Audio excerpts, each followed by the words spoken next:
ভাইয়ের জন্মদিনে দ্বিতীয় পার্ট আমি তোমাদের সাথে শেয়ার করছি। দেখো সন্ধেবেলা কিন্তু বেলুন রেডি করা হয়ে গেছে, যদিও বা ওর জন্মদিনটা না প্রচণ্ড বৃষ্টি হয়, তাই সেরকমভাবে করতে পারি না, বাইরেটা একদম ইউজ করতে পারি না, তাই ঘরে যতটুকু সম্ভব ততটুকুই আমরা অ্যারেঞ্জ করি। আর এদিকে ওর বন্ধুবান্ধবরা সবাই চলে আসে। যেহেতু 10টা বেজে গেছে, ওদের আস্তে আস্তে আমি বললাম যে তোরা এসেছিস যখন এখন তাড়াতাড়ি কেকটা কেটে ফেল, কারণ অনেকটা লেট হয়ে গেছে। তারপর চলো কেকটা কেটে সেলিব্রেশন করছে, তারপর দেখা যাক কি হয়, দেখতে থাকো। কাটতে না কাটতে এদের বদমাশি শুরু হয়ে গেছে। এপাশ থেকে বেলুন ফাটাচ্ছে, ও বেলুন ফাটাচ্ছে, মানে যেন বোম ফাটছে সত্যি কথা বলতে।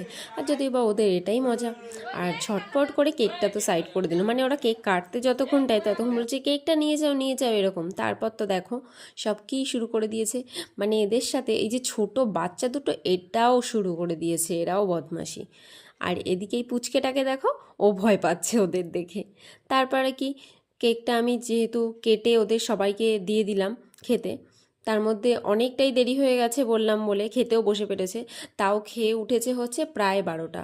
তো এর মাঝখানে আর ক্লিপ নিতে পারিনি যেহেতু অনেকটা লেট হয়ে গেছিলো। তো আজকের ভিডিওটা এই পর্যন্তই। তোমাদের সাথে দেখা হবে আবার কোনো একটা সময় নেক্সট ভিডিওতে। তো ভিডিওটা কেমন লাগছে জানিও। তো সবাইকে গুড নাইট, এখন ঘুমাতে যাই।